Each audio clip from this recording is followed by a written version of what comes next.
तो आप लोगों को कुछ पूछना है मुझसे पहले? You want to ask something from me?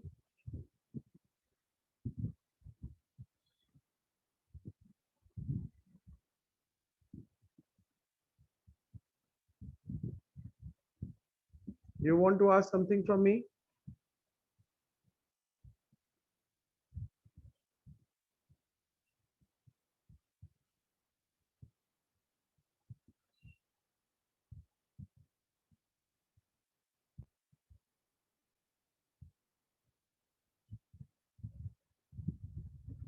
Nothing to ask?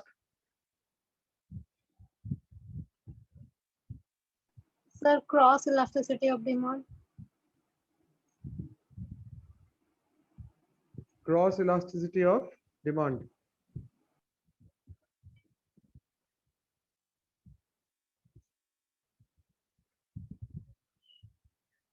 अच्छा, पहले इलास्टिसिटी ऑफ डिमांड होता क्या है, पहले इसके ऊपर हम लोग बात कर लें. What is elasticity of demand?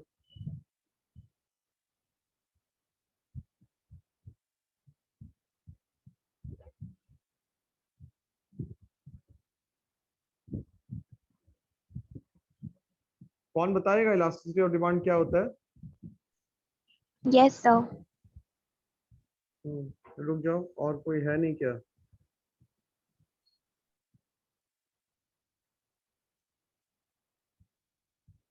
Nikita, क्या होता है इलास्टिसिटी ऑफ डिमांड?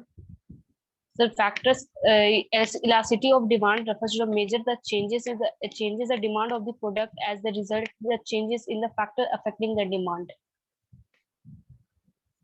अच्छा, ठीक है.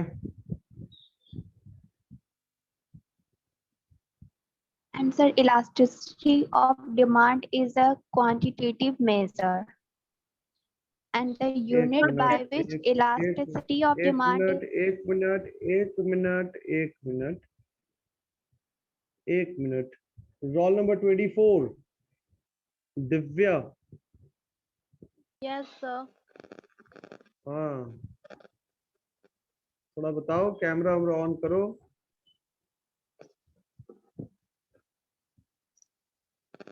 तो याद नहीं है.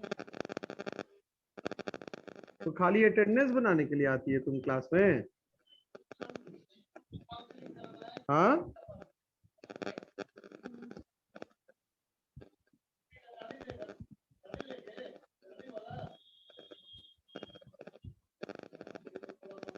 चलो ठीक है, याद नहीं है तो फिर क्या किया जाए.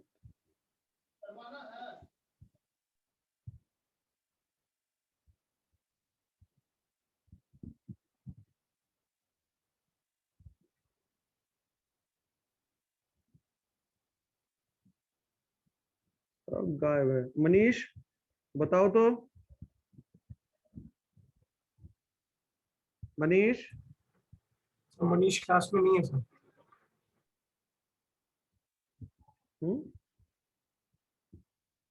अच्छा, मनीषा है, roll number 22. Manisha, yes sir. Manisha, Yes sir. क्या है बताओ, क्या क्वेश्चन था मेरा? Elasticity of demand.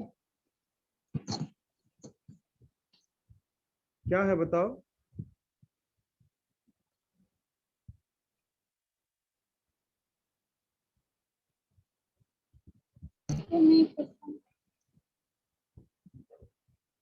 ठीक है, बढ़िया. ठीक है, ठीक ठीक है, समझ गया.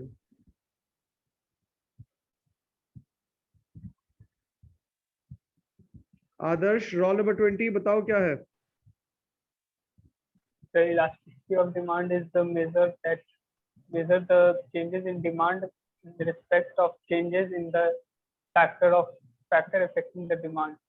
Elastic of demand is the quantitative measure, which is the the, the unit the measuring unit of elasticity of demand is known as coefficient of elasticity of demand. Very good. और कोएफिशिएंट का range क्या होता है? It ranges from 0 to infinity. It ranges from 0 to infinity. Very good. ठीक है। My next question is कि elasticity of demand और law of demand में क्या डिफरेंस है? So elasticity of demand quantitative measure हुआ और law of demand qualitative measure हुआ। इलास्टिसिटी ऑफ डिमांड उस चीज को मेजर करता है जो the rate by which quantity demand is change as a result of change in other factor, और लॉ ऑफ डिमांड इस चीज को मेजर नहीं करता है। Sir, can I? हाँ बोलो। Sir, law of demand price and quantity demanded के चेंज को शो करता है, and elasticity of demand change को मेजर करता है बाय हाउ मच मतलब चेंज अकर्स। और ये क्वालिटेटिव कॉन्सेप्ट होता है सर, कौन? Elasticity of demand. क्वालिटेटिव होता है। और लॉ ऑफ डिमांड क्या होता है? ये सर प्राइस एंड क्वांटिटी के अकॉर्डिंग जज होता है।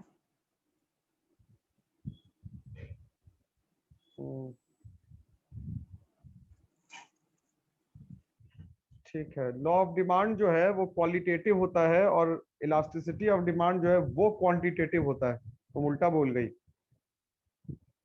क्योंकि इलास्टिसिटी ऑफ डिमांड को हम लोग मेजर करते हैं इसलिए वो क्वांटिटेटिव होगा। उसका मेजरिंग यूनिट होता है। Qualitative and law of demand quantitative और इलास्टिसिटी ऑफ डिमांड क्वांटिटेटिव है। Yes sir. ठीक है। नेक्स्ट क्वेश्चन है मेरा कि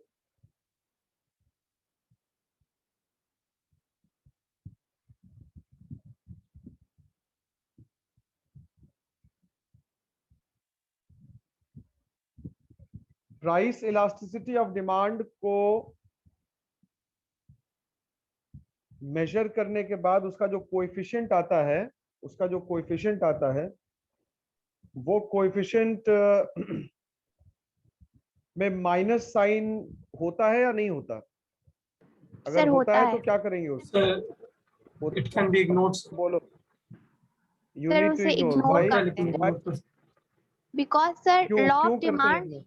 Because according to law of demand, there is a inverse functional relationship between price of the product and quantity demanded for the product.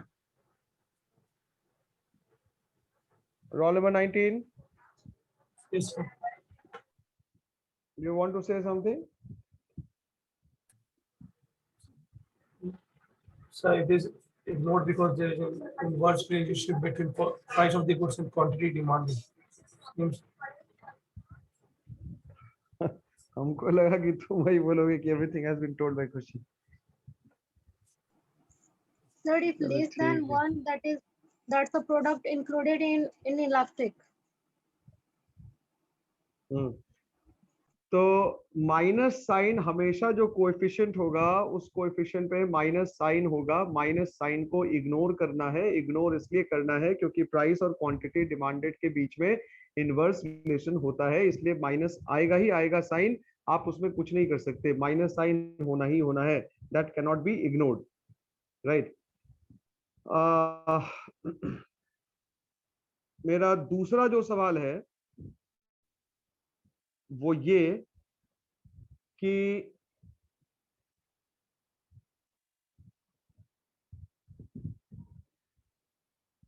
ED less than one अगर है तो उसमें demand curve का nature क्या होगा? What will be the nature of demand curve? Sir steeper हो Sir, जाएगा। demand curve जो Inelastic. steep Inclined slope होगा toward और y-axis. inclined toward y-axis. Very good Adarsh. Incline towards Y axis Y-axis. इसने कहा, Yes sir. और steeper और steep slope होगा। और इसका सीधा सा मतलब ये हुआ कि गैप ऑन वाई एक्सिस जो होगा वो प्राइस के बीच में वो ज्यादा होगा, और क्वांटिटी डिमांडेड जो कि एक्स एक्सिस पे है उसके बीच में जो गैप होगा, मतलब टू मेजरमेंट्स ऑफ क्वांटिटीज जो कि एक्स एक्सिस पे होगा उसके बीच में जो डिफरेंस होगा, जो डेल्टा होगा वो कम होगा, और जो टू प्राइसेस होगा उसके बीच में जो डिफरेंस होगा यानी कि डेल्टा जो वो पी ज्यादा होगा वो होगा। ज्यादा। ज्यादा ज्यादा होगा। होगा, जो इस चीज को शो करता है कि परसेंटेज चेंज इन प्राइस जो होगा वो ज्यादा होगा in respect to It's greater percentage change than in demand, percentage change in quantity demand. Yes, sir. Quantity demand. Very good, ठीक है। माय नेक्स्ट क्वेश्चन इज कि when will the demand curve be parallel to x axis and perpendicular to y axis? When elasticity of demand When is ED equal to 0. equal to Perfectly zero. elastic ED. When ED equal to 0. is equal to 0। सबको ये एक ही साथ Perfectly answer दीजिए। inelastic.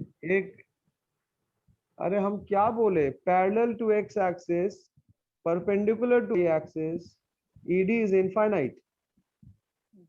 Yes, sir. Parallel to the x-axis, ED is in infinity हो जाएगा और parallel to the y-axis में ED 0 हो जाएगा। इन्फिनिटी होगा ना। Yes, sir. Yes, sir. X-axis पे Yes, parallel yes. to the x-axis. विवेक विवेक कुमार यादव अभी आ रहा है जी, ये क्यों आ रहा है अभी?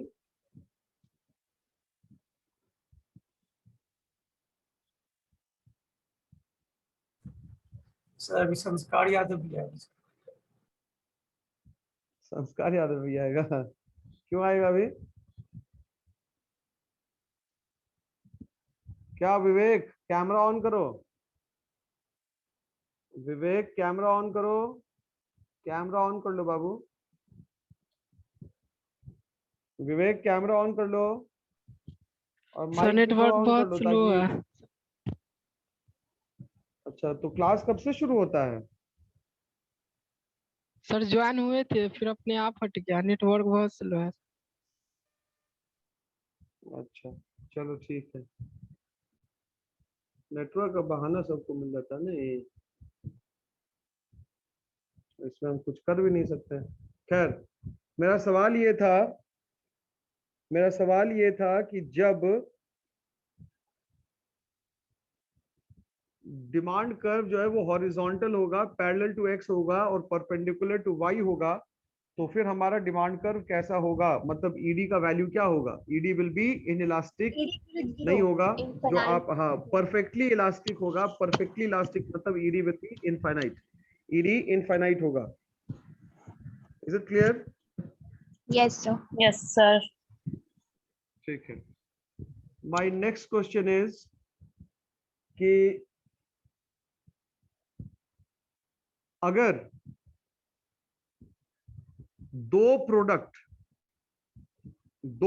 यानी कि एक प्रोडक्ट का प्राइस और दूसरे प्रोडक्ट का डिमांड, सेम प्रोडक्ट का प्राइस सेम प्रोडक्ट का डिमांड नहीं, किसी और प्रोडक्ट का प्राइस और किसी दूसरे प्रोडक्ट का डिमांड, अगर इनका इलास्टिसिटी आप निकालिएगा और ये जो कोएफिशिएंट निकलेगा वो नेगेटिव होगा, तो दो गुड्स आपस में क्या होंगे?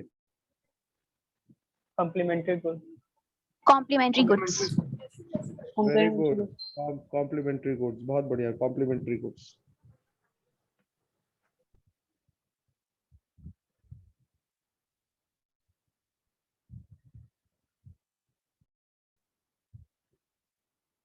My next question is, if the cross elasticity of demand has a positive coefficient, if the cross elasticity of demand has a positive coefficient, the two goods will be Substitute goods. Substitute. substitute goods। ठीक है,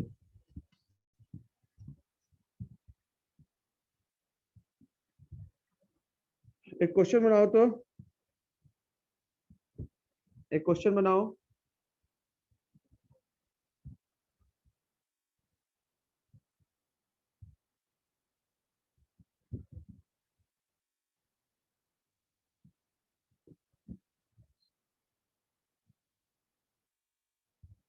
A consumer is demanding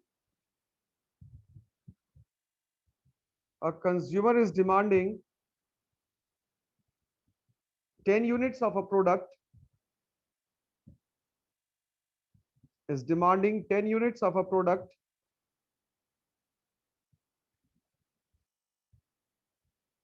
at a price of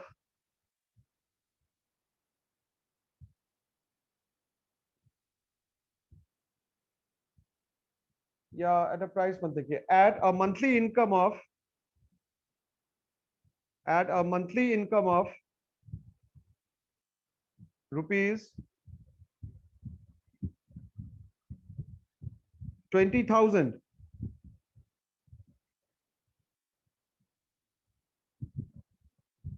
monthly income of rupees 20,000. Now as a result of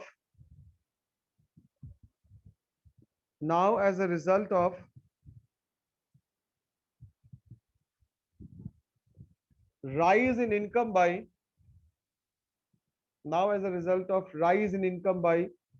50%,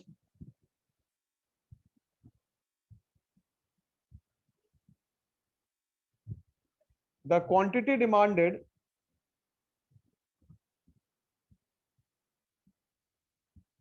has increased to, कितना unit demand हो रहा था देखो तो 10 units. 10 units. 10 units. has increased to 16 units. Sir, 16. 16 units, full stop. नीचे लिखेगा calculate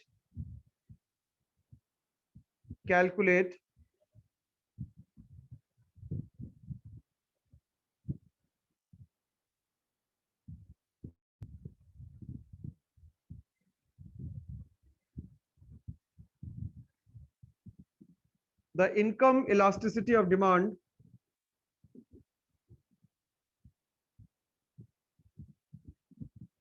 and also comment upon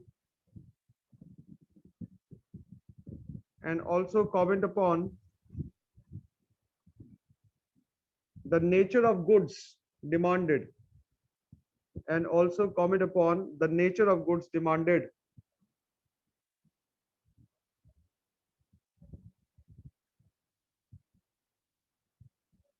full stop. थोड़ा बनाइए इसको जल्दी. Okay, sir.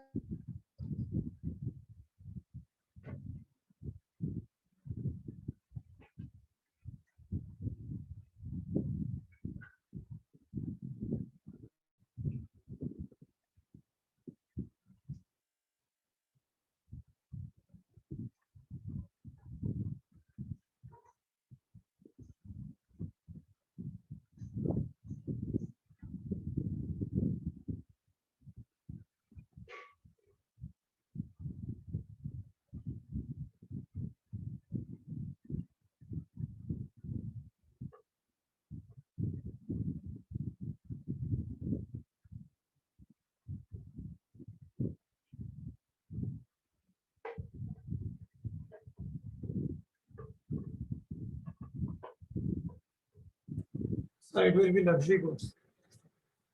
Sir, it will be luxurious goods.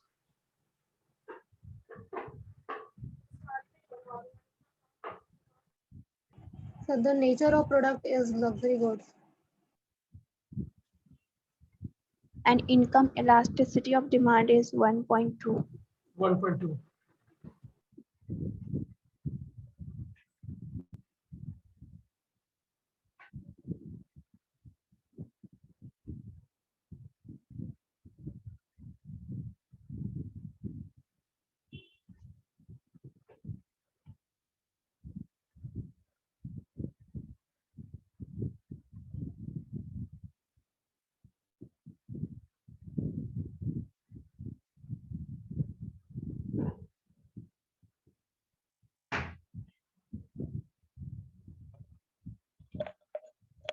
Hello.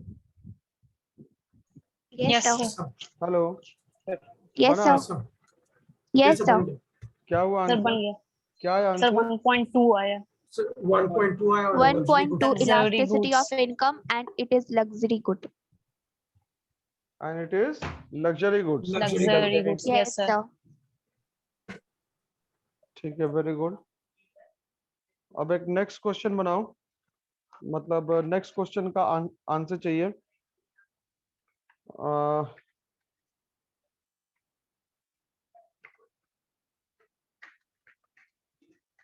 Demand elastic और इनइलास्टिक आप कैसे आइडेंटिफाई करेंगे? On what basis would you identify the demand being elastic and inelastic?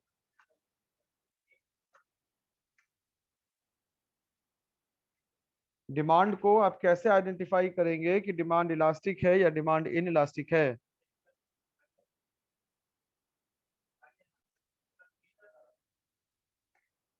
Sir अगर if ED is greater than 1 तो ये sir elastic होगा, और अगर ईडी इज लेस देन 1 तो ये इनइलास्टिक होगा।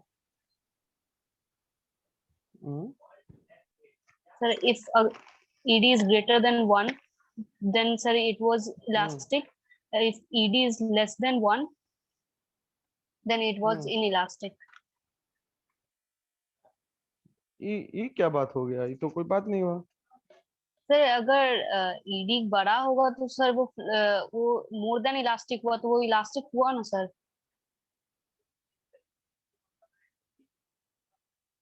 नहीं, ये कोई भी प्रोडक्ट का डिमांड कब इलास्टिक होगा और कब इनइलास्टिक होगा ये तुम कैसे आइडेंटिफाई करोगी? वो तो पता है कि सिचुएशन ये है कि भाई यहाँ पे इलास्टिक हो सकता है, यहाँ पे इनइलास्टिक हो सकता है, लेकिन कैसे तुम आइडेंटिफाई करोगी?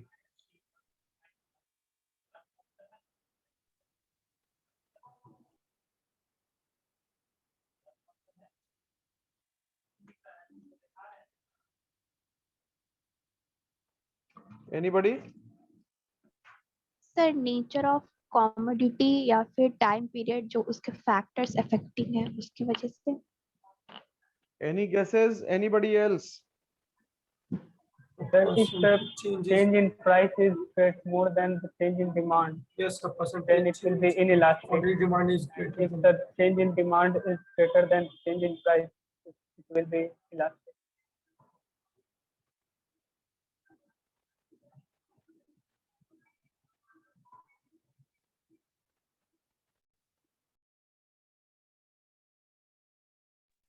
आदर्श एक बार फिर से बताओ। If change in the price of a product is greater than change in demand for the product, then it will be inelastic. And if the price of the product is less than the price of a demand of the product, then it will be elastic.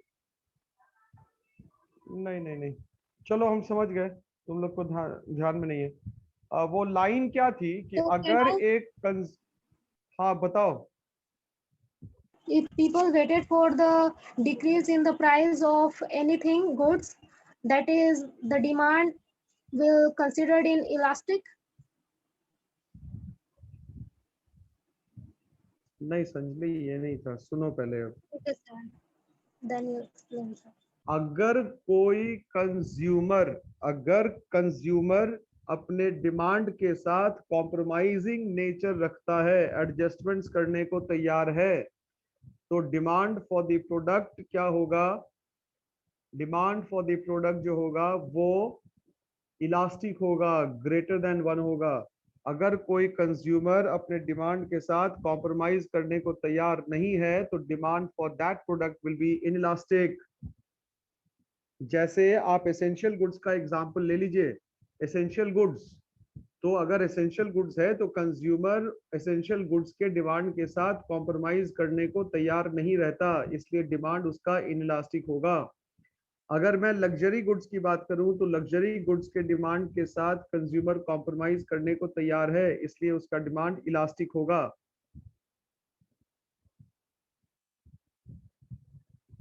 Market में अगर product का substitutes बहुत ज्यादा available है तो जितना ज्यादा substitute available होगा आपको इस बात का कोई फर्क नहीं पड़ेगा कि आप जो प्रोडक्ट यूज कर रहे हैं वही प्रोडक्ट आपको चाहिए। आप उस प्रोडक्ट के डिमांड के साथ कॉम्प्रोमाइज कर सकते हैं क्योंकि उस जैसा बहुत सारा प्रोडक्ट मार्केट में है, इसलिए उस प्रोडक्ट का डिमांड क्या हो जाएगा? एडजस्टेबल है, यानी कि वो ग्रेटर देन 1 हो जाएगा इलास्टिसिटी ऑफ डिमांड। लेकिन जिस प्रोडक्ट का मार्केट में कोई सब्स्टिट्यूट अवेलेबल नहीं है तो you will be forced to buy that particular product which you are presently using, तो इसलिए आप उस प्रोडक्ट के डिमांड के साथ कॉम्प्रोमाइज करने को तैयार नहीं है, इसलिए डिमांड हमेशा इनइलास्टिक होगा। तो ध्यान ये रखना है कि अगर कोई कंज्यूमर डिमांड के साथ कॉम्प्रोमाइज करने को तैयार हो जाए तो वैसी हालत में वहां पर डिमांड इलास्टिक होगा, और अगर कॉम्प्रोमाइज वो नहीं कर सकता है तो फिर डिमांड इनलास्टिक होगा।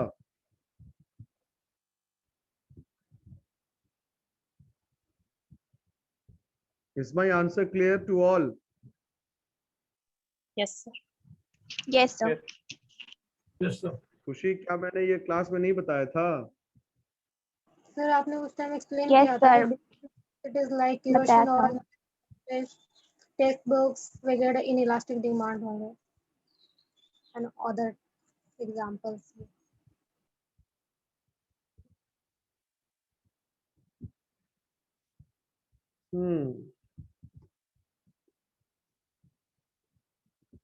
इंफीरियर गुड्स का कौन सा इनकम इलास्टिसिटी होगा? इंफीरियर गुड्स का कौन सा मतलब इनकम इलास्टिसिटी का कोएफिशिएंट का वैल्यू क्या होगा? Less than 1, sir. There's a negative. Negative. Negative होगा, लेस देन 1 नहीं होगा, it will be negative. Yes, sir. Less than 1 में तो Right. सर 0 कंसीडर होगा ना हाँ, लेस देन 1 हो जाएगा, 0 to 1।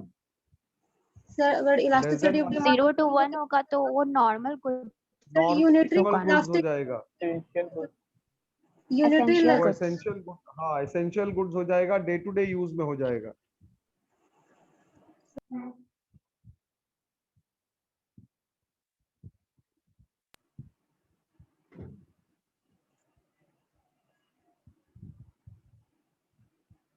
सर यूनिटरी इलास्टिक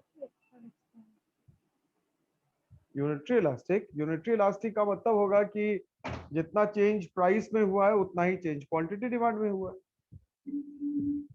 यानी कि अगर the percentage change in price जितना हुआ उतना ही उतने ही हिसाब से क्वांटिटी डिमांड में भी चेंजेस हुआ। इक्विलिब्रिटी है सर। इसका जो कर्व होगा डिमांड कर्व, वो नॉर्मल स्लोप के साथ होगा।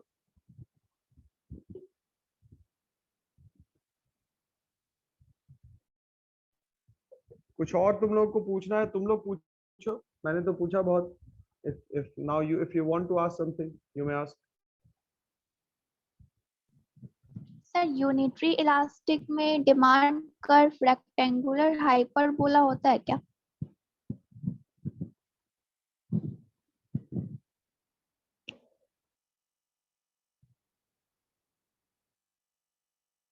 सर हेलो, ये आपने कहाँ पर पढ़ा? सर 12th में पढ़े थे। हाँ बिल्कुल बिल्कुल होता है।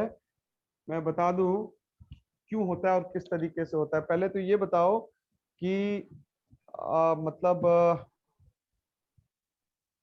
यूनिटरी इलास्टिक डिमांड का मतलब क्या हो गया? जितना चेंज प्राइस में हुआ उतना ही चेंज क्वांटिटी में भी होगा। Elasticity of demand. Yes, sir. Yes जितना सर। चेंज प्राइस में होगा उतना ही चेंज क्वांटिटी डिमांड में भी होगा। क्वांटिटी डिमांड नहीं होगा। ठीक है,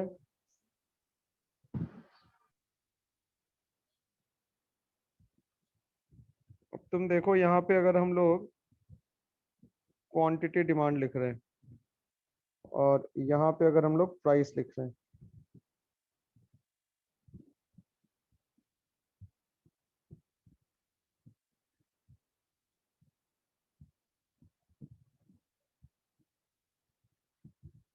ये एक डिमांड कर्व बना। ठीक है, यस सर। अब अगर हमने इस डिमांड कर्व के पॉइंट्स को मिलाया तो ये P और ये Q। अब प्राइस बढ़ा तो जितने से प्राइस बढ़ा उतने से क्वांटिटी भी घटेगी, घटेगी ना? Yes sir, yes sir. Yes, sir. तो जो नॉर्मल स्लोप के साथ डिमांड कर्व होगा उसके किसी भी पॉइंट को अगर आप y और x एक्सिस पे मिलाएंगे तो एक रेक्टेंगल बनेगा। क्या बनेगा? रेक्टेंगल। ट्रायंगल फॉर्म क्या होगा। बनेगा? रेक्टेंगल बनेगा। रेक्टेंगल। तो यस सर। तो हर रेक्टेंगल का एरिया सेम होगा। क्यों? क्योंकि जितना चेंज इधर हो रहा है, जितना डेल्टा इधर हो रहा है उतना ही डेल्टा इस तरफ भी हो रहा है। जितना डेल्टा इधर हो रहा है उतना ही चेंज इस तरफ भी हो रहा है। इसलिए हर जो मतलब ये जैसे सपोज करो कि अगर ये 2 रुपए से चेंज किया तो क्वांटिटी भी 2 से ही चेंज करेगी। तो अगर आप Yes, एरिया sir. निकालेंगे तो अगर आप एरिया अगर आप निकालेंगे तो सभी का एरिया क्या होगा, सेम होगा। Same इसलिए होगा, equal नॉर्मल, होगा, sir. हाँ, नॉर्मल स्लोप वाला जो डिमांड कर्व होगा जहां पे आप कहते हैं कि ईडी इज इक्वल टू 1 है, तो उसमें डिमांड कर्व का भी नेचर जो होता है वो रेक्टेंगुलर हाइपरबोला होता है। Rectangular hyperbola. Clear? Yes, sir.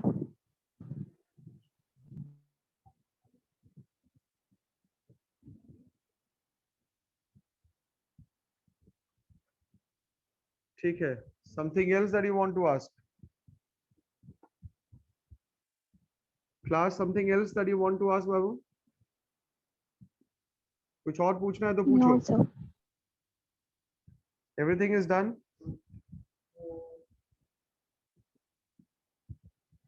Sir next class के लिए कौन सा टॉपिक? Cross elasticity Next. नहीं बता।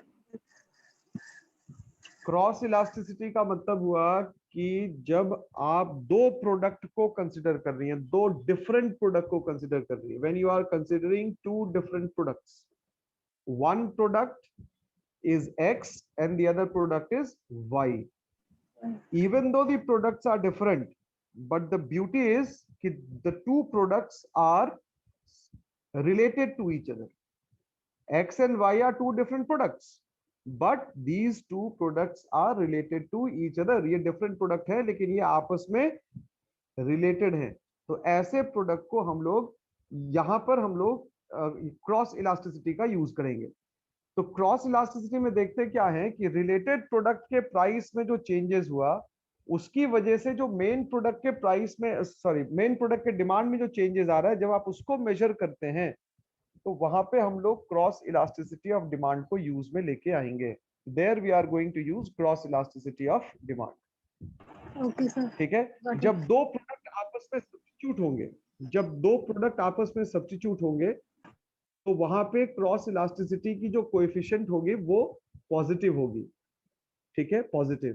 तो जैसे ही क्रॉस इलास्टिसिटी आप निकाल रहे हैं, जैसे टी और कॉफी, तो टी और कॉफी का क्रॉस इलास्टिसिटी हर हाल में पॉजिटिव होगा, हर हाल में, हमेशा, because the two goods are positively related, they are directly related. अगर कॉफी का प्राइस बढ़ गया तो चाय का डिमांड भी बढ़ेगा, कॉफी का प्राइस घट गया तो चाय का डिमांड भी उसके साथ साथ घट जाएगा।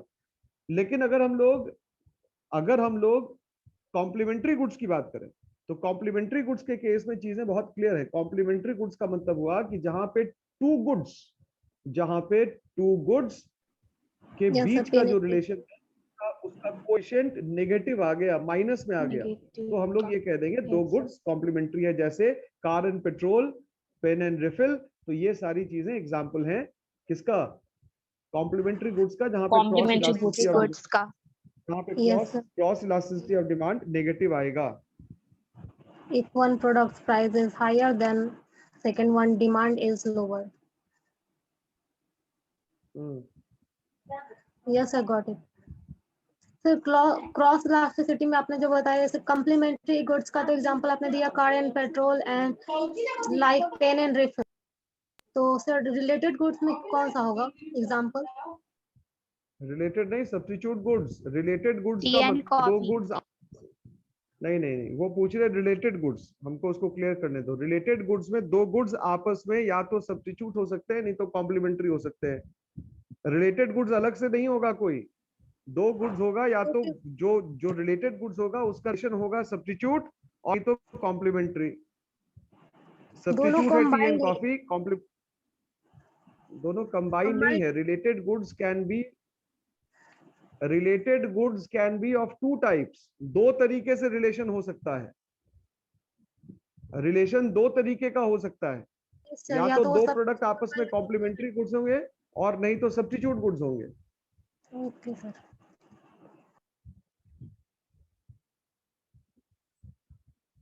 नेक्स्ट क्लास में क्या पढ़ना है जल्दी बताओ। Sir national income. National income पूरा?